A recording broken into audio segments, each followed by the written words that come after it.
Thème 1, les locaux, partie 4, les mesures au sein des locaux, chapitre 1, les capteurs. Au sein des locaux, on utilise une science qui s'appelle la domotique, qui consiste à savoir bien régler une habitation, chauffage notamment, mais il n'y a pas que ça. Alors, forcément, il y a des capteurs. Ce qui est important, c'est que la grandeur d'entrée dans un capteur, on appelle ça la mesurande. Et la sortie, on appelle ça une réponse.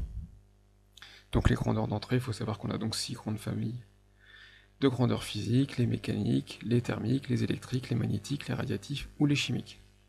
Et les grandeurs de sortie sont systématiquement de grandeur électrique, tension, intensité, résistance, capacité, inductance ou charge électrique.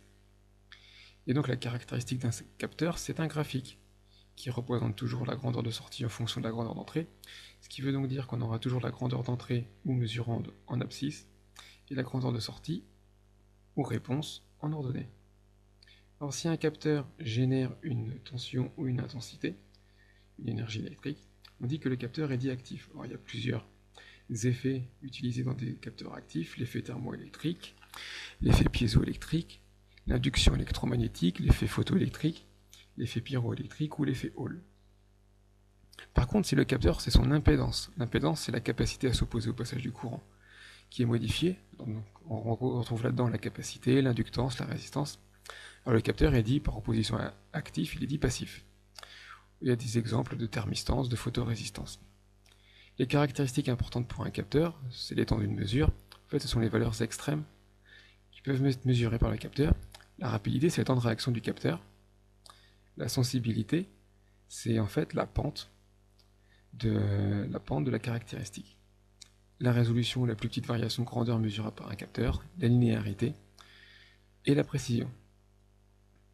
Évidemment, ça nous amène à parler d'incertitude dans les mesures, une notion déjà vue par ailleurs, mais important de rappeler. Il y a deux types d'erreurs, l'erreur systématique, donc on fait toujours la même erreur à partir d'un capteur cassé. Et donc si cette erreur est rare, on dit que le capteur il est juste, on parle de justesse de mesure. Par contre, on peut aussi parler d'erreur aléatoire. Là, l'erreur, elle n'est pas systématique, justement. Elle dépend de différents paramètres. Et si cette erreur n'existe pas, on parle de fidélité, donc on dit que le capteur est fidèle. Alors vous avez 4 exemples de capteurs 1, 2, 3, 4, avec les répartitions des mesures effectuées sur un système.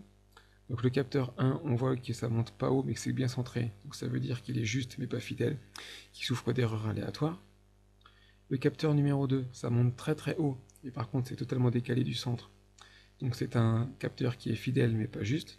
Là on observe bien l'erreur systématique.